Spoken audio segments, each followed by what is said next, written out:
US president Trump ഇറാനുമായുള്ള സംഘർഷം അവസാനിപ്പിക്കുന്നതിൽ പുരോഗതിയില്ലാത്തതിൽ കടുത്ത അമർഷം പ്രകടിപ്പിച്ചു എന്നുള്ളതാണ്. കഴിഞ്ഞ ദിവസം ഉന്നത ഉദ്യോഗസ്ഥരുമായി ട്രംപ് കൂടിക്കാഴ്ച നടത്തിയിരുന്നു. യുദ്ധം 5ാം മാസത്തിലേക്ക് കടക്കുമ്പോഴും പ്രശ്നപരിഹാരത്തിലേക്ക് വ്യക്തമായ വഴികളൊന്നും പറഞ്ഞു നൽകാൻ ഉദ്യോഗസ്ഥർക്ക് സാധിക്കുന്നില്ല എന്നുള്ളതിൽ ട്രംപ് കടുത്ത നിരാശയിലാണ് എന്നാണ് റിപ്പോർട്ടുകൾ വ്യക്തമാക്കുന്നത്. ഉദ്യോഗസ്ഥരോട് ട്രംപ് തട്ടിക്കയറിയെന്നും എങ്ങനെ ഈ യുദ്ധം അവസാനിപ്പിക്കണം എന്നതിനെക്കുറിച്ച് ഗൗരവമായി ആലോചിക്കണമെന്നും ആവശ്യപ്പെട്ടതെന്നാണ് NBC ന്യൂസിൻ്റെ റിപ്പോർട്ട് ഇപ്പോൾ പുറത്തുവരുന്നത്. മുതിർന്ന ഉപദേഷ്ടാക്കളുമായി നടത്തിയ കൂടിക്കാഴ്ചയിലാണ് ഇത്തരത്തിൽ ചില വിവരങ്ങൾ പുറത്തുവരുന്നത്. അമേരിക്കയുടെ മുന്നിലുള്ള സൈനിക ഓപ്ഷനുകളിലും സംഘർഷത്തിനൊരു അന്ത്യം കണ്ടെത്താൻ കഴിയാത്തതിലും ട്രംപ് വല്ലാതെ രോഷാകുലനാണ് എന്നാണ് വിവരം. അതുമാത്രമല്ല, ഈ ഉദ്യോഗസ്ഥർക്കിടയിൽ വലിയ തോതിലുള്ള ആശയക്കുഴപ്പവും അവ്യക്തതയും ഭിന്നതയുമുണ്ട് ഈ ആക്രമണവുമായി ബന്ധപ്പെട്ട് എന്നാണ് മനസ്സിലാക്കേണ്ടത്. കാരണം യുദ്ധം തുടങ്ങിവെച്ചത് അമേരിക്കയും ഇസ്രായേലും ചേർന്നാണ്.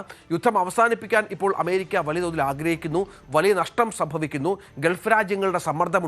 നേരത്തെ കാർത്തിക് പറഞ്ഞതുപോലെ നിരവധി വിമാനങ്ങൾ നഷ്ടപ്പെടുന്നു, സൈനികർ കൊല്ലപ്പെടുന്നു. ഇറാനെ കരാറിലെത്തിക്കാൻ സാധിക്കുന്നില്ല. ഇറാൻ ഇപ്പോഴും വെല്ലുവിളിക്കുകയാണ്. ഇത്രയധികം ആക്രമണം നടത്തിയിട്ടും ഇറാൻ അമേരിക്കയെ വെല്ലുവിളിക്കുകയാണ്. വളരെ പെട്ടെന്ന് കരാറിലേക്ക് എത്തിക്കാമെന്ന് കരുതിയിരുന്നെങ്കിലും അതിന് ഇറാൻ വഴങ്ങാത്ത പശ്ചാത്തലമുണ്ട്. ഹോർമുസിലെ പ്രതിസന്ധി അമേരിക്ക സൃഷ്ടിച്ചതാണ് എന്നുള്ള ധാരണ, അത്തരത്തിലുള്ള വിചാരം ഇപ്പോൾ ലോകരാജ്യങ്ങൾക്കുണ്ട്. ഇതൊക്കെ അമേരിക്കയെ ഒറ്റപ്പെടുത്തുന്നുണ്ട്. അങ്ങനെയാണ് ഈ യുദ്ധം നിർത്താൻ ട്രംപ് വല്ലാതെ ആഗ്രഹിക്കുന്നത്. കാർത്തിക്, ട്രംപ് ഒരുപാട് തരത്തിൽ ഈ വിഷയങ്ങളിൽ ഇടപെടുകയും സമാധാന കരാറിന് മുൻതൂക്കം നൽകുകയും ഒക്കെ ചെയ്യുന്നുണ്ട്. പക്ഷേ ഇറാൻ വഴങ്ങുന്നില്ല. ഇതിനിടയിൽ ഇടയ്ക്കിടെ ചില ആക്രമണങ്ങൾ നടക്കുകയും ചെയ്യുന്ന പശ്ചാത്തലമുണ്ടാകുന്നു.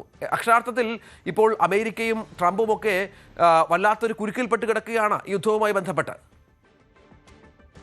ഫെബ്രുവരി 28-ന് ആരംഭിച്ച ഈ യുദ്ധം 5 മാസം നീളും എന്ന് അമേരിക്ക ഒരു ഘട്ടത്തിലും കണക്കുകൂട്ടിയിരുന്നില്ല. പേര് വെളിപ്പെടുത്താൻ ആഗ്രഹിക്കാത്ത ഒരാളെ ഉദ്ധരിച്ചുകൊണ്ട് നേരത്തെ രഞ്ജിത്ത് പറഞ്ഞതുപോലെ NBS റിപ്പോർട്ട് ചെയ്യുന്നതനുസരിച്ച് അതാണ് ഇപ്പോൾ അമേരിക്കയെ കുഴയ്ക്കുന്നത്. പ്രതീക്ഷിച്ചതിലും കൂടുതൽ നാശനഷ്ടങ്ങൾ അമേരിക്കയ്ക്ക് ഉണ്ടായി. ശക്തമായ പ്രതിരോധമാണ് ഇറാൻ തീർക്കുന്നത്. ആദ്യ ദിവസം തന്നെ നിർണായക നേട്ടങ്ങൾ കൈവരിക്കാനായി എന്ന് അമേരിക്ക അവകാശപ്പെടുമ്പോഴും 6ാം മാസത്തിലേക്ക് ഈ യുദ്ധം കടക്കുന്നത് രാഷ്ട്രീയപരമായി കൂടി ട്രംപിന് വലിയ ക്ഷീണമുണ്ടാക്കും. കാരണം മിഡ് ടേം ഇലക്ഷൻ അടക്കം അമേരിക്കയിൽ വരാനിരിക്കുന്നു. മാത്രമല്ല, ഈ യുദ്ധത്തെക്കുറിച്ച് അമേരിക്കയിൽ പൊതുജനങ്ങളുടെ ഇടയിൽ ഭിന്നാഭിപ്രായങ്ങളുണ്ട്. മാത്രമല്ല, എന്ത് കാരണത്തിലാണ് ഈ യുദ്ധം തുടങ്ങിയതെന്നും ഇത് എവിടെ എത്തിക്കണം എന്നതിനെക്കുറിച്ചും ഒരു കൃത്യമായ പ്ലാൻ ഇപ്പോഴും അമേരിക്കയുടെ പക്കൽ ഇല്ല. മാത്രമല്ല, മധ്യസ്ഥ രാജ്യങ്ങളടക്കം മുൻകൈ എടുത്തുകൊണ്ട് നടത്തുന്ന നയതന്ത്ര ചർച്ചകളും ഒത്തുതീർപ്പ് ശ്രമങ്ങളുമെല്ലാം വിഫലമാകുന്നു. കഴിഞ്ഞ വെള്ളിയാഴ്ചയും ട്രംപ് പറഞ്ഞ് ഒരു 13 ദിവസത്തെ തുടർച്ചയായ ആക്രമണങ്ങൾക്ക് ശേഷം കഴിഞ്ഞ വെള്ളിയാഴ്ച ഒരു നയതന്ത്ര സാധ്യതകൾ തുറന്നിട്ടുകൊണ്ടാണ് ട്രംപ് താൽക്കാലികമായെങ്കിലും ആക്രമണം നിർത്തിവച്ചിരുന്നത്. എന്നാൽ ആ 5 ദിവസത്തിനു ശേഷം കഴിഞ്ഞ ദിവസം സാഹചര്യങ്ങൾ കൂടുതൽ രൂക്ഷമാവുകയാണ്.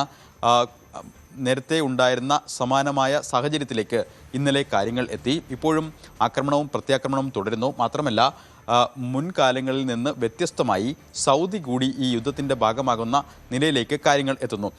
കഴിഞ്ഞ ദിവസം സൗദി നടത്തിയ നീക്കങ്ങളും നിർണായകമാണ്. കാരണം ഹോർമൂസിൽ അടക്കം ഒരു വിട്ടുവീഴ്ചയ്ക്കും തയ്യാറല്ല എന്ന നിലപാടിലാണ് ഇറാൻ ഇപ്പോഴും ഉള്ളത്. പല ഘട്ടങ്ങളിലായി ഹോർമൂസിൽ വിട്ടുവീഴ്ചയ്ക്ക് തയ്യാറാകണം എന്ന് ഒമാൻ അടക്കമുള്ള രാജ്യങ്ങളുടെ ഇടപെടലോടുകൂടി ഇറാനോട് ആവശ്യപ്പെട്ടിരുന്നെങ്കിലും അതിനൊന്നും വഴങ്ങാൻ അവർ സന്നദ്ധരായിട്ടില്ല. അത് വലിയ തോതിലുള്ള പ്രതിസന്ധി സൃഷ്ടിക്കുകയും ചെയ്യുന്നു. പ്രത്യേകിച്ച് കഴിഞ്ഞ ദിവസം നെതന്യാഹുവുമായുള്ള കൂടിക്കാഴ്ചയ്ക്ക് ശേഷം അദ്ദേഹത്തെ ഉദ്ധരിച്ചുകൊണ്ട് മാധ്യമങ്ങൾ റിപ്പോർട്ട് ചെയ്തതനുസരിച്ച് 3 സാധ്യതകളാണ് ഇനിയുള്ളത്. 1, ഈ യുദ്ധം അനന്തമായി തുടരുക. 2, ഹോർമൂസിൽ എന്തെങ്കിലും തരത്തിലുള്ള ഒരു ധാരണയിൽ എത്തുക.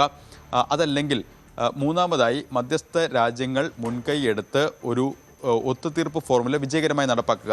പക്ഷേ ഈ 3 കാര്യങ്ങളിലും അനിശ്ചിതത്വം തുടരുകയാണ്. ഒരു രീതിയിലും ഈ യുദ്ധം അവസാനിപ്പിക്കാനുള്ള ഫോർമുലകൾ മുന്നിൽ തെളിയുന്നില്ല. മാത്രമല്ല, ഹൂതി അടക്കം ഇറാനെ പിന്തുണയ്ക്കുന്ന മറ്റ് കക്ഷികളുടെ ഭാഗത്തു നിന്നും മറ്റ് കടലിടുക്കുകളിൽ ബാബൽ മന്ദബിലടക്കം കടുത്ത വെല്ലുവിളികൾ ഉയരുകയും ചെയ്യുന്നു. ഈ പശ്ചാത്തലമാണ് ഇപ്പോൾ സങ്കീർണമാകുന്നത്. മാത്രമല്ല, കഴിഞ്ഞ ദിവസം സൗദി മുൻകൈയെടുത്ത് ഒരു നാവിക പ്രതിരോധ സഖ്യത്തിന് രൂപം നൽകിയിരിക്കുന്നു. പ്രത്യേകിച്ച് ഹോർമൂസിൽ ഇറാൻ വലിയ വെല്ലുവിളികൾ ഉയർത്തുന്ന സാഹചര്യത്തിൽ കൂടി വേണം ഈ നീക്കത്തെ കാണാൻ. 14 രാജ്യങ്ങൾ ഈ നാവിക പ്രതിരോധ സഖ്യ നീക്കത്തിൽ ഒപ്പുവച്ചിട്ടുണ്ട്. മാത്രമല്ല, 43 രാജ്യങ്ങളുടെ പ്രതിനിധികളെ ഈ ചർച്ചയ്ക്കായി ക്ഷണിക്കുകയും ചെയ്തിരുന്നു. കൂടുതൽ രാജ്യങ്ങൾ ഇതിൽ ഒപ്പിടുമെന്നാണ് സൗദി പ്രതീക്ഷിക്കുന്നതും. എന്തായാലും ചെങ്കടലിലും ഏദൻ കടലിലും ഒപ്പം ബാബൽ മന്ദപ്പിലുമൊക്കെ അന്താരാഷ്ട്ര കപ്പൽ ജലപാതയിൽ സുരക്ഷിതത്വവും സംരക്ഷണവും ഉറപ്പാക്കുന്നതിനാണ് ഈ സഖ്യം എങ്കിൽ കൂടിയും അത് ലക്ഷ്യം വയ്ക്കുന്നത് ഹോർമുസിനെ കൂടി തന്നെയാണ്. ഏതായാലും പുതിയ സഖ്യങ്ങൾ രൂപപ്പെടുമ്പോൾ അതിനോട് ഇറാൻ്റെ പ്രതികരണം എങ്ങനെയാകും എന്നതും നിർണായകമാണ്. എന്തായാലും സൗദി കിരീടാവകാശി സിറിയൻ പ്രസിഡന്റുമായി ഫോണിൽ സംസാരിച്ചു. നിലവിലെ സാഹചര്യങ്ങൾ കൂടുതൽ കലുഷിതമാകുന്നത് ഒഴിവാക്കാൻ നയതന്ത്ര ചർച്ചകൾക്ക് ശ്രമിക്കണമെന്നൊരു ധാരണ അവർ തമ്മിൽ ഉണ്ടാക്കിയിട്ടുണ്ട്. ഇതിനായി ചർച്ചകൾ തുടരുകയും ചെയ്യും.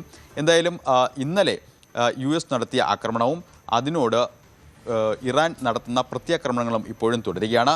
ഇന്ന് കുവൈറ്റ്, ജോർദാൻ എന്നിവിടങ്ങളിലെ US സൈനിക കേന്ദ്രങ്ങൾ കേന്ദ്രീകരിച്ചുകൊണ്ടാണ് ആക്രമണം. എന്തായാലും കുവൈത്തിൽ എയർബേസിൽ വലിയ തോതിലുള്ള നാശനഷ്ടങ്ങൾ ഉണ്ടായി എന്ന വിവരങ്ങളാണ് പുറത്തുവരുന്നത്. തീർച്ചയായും അതാണ് പ്രധാനപ്പെട്ട കാര്യം. ഏതായാലും ട്രംപ് അസംതൃപ്തനാണ്. യുദ്ധം തുടങ്ങി വെക്കുകയും ചെയ്തു. പക്ഷേ അത് അവസാനിപ്പിക്കാനും സാധിക്കാത്ത ഒരു പശ്ചാത്തലത്തേക്ക് ആ രാജ്യം എത്തുകയാണ്. ആരാണ് ഇതിന് മുൻകൈ എടുക്കുക എന്നുള്ളതാണ് ഇനി കാത്തിരുന്ന് കാണേണ്ടത്. മധ്യസ്ഥ ശ്രമങ്ങളൊക്കെ പാകിസ്ഥാൻ പോലും ഉപേക്ഷിച്ച മട്ടാണ്. ഇടയ്ക്ക് കാര്യമായി ഇറങ്ങിയ പാകിസ്ഥാൻ പോലും ഇത്തരം ശ്രമങ്ങൾ ഉപേക്ഷിച്ച മട്ടാണ് എന്നാണ് ഏറ്റവും പ്രധാനപ്പെട്ട വിവരം. കൂടുതൽ വാർത്തകൾക്ക് news 18 Keralam YouTube channel subscribe ചെയ്യുക.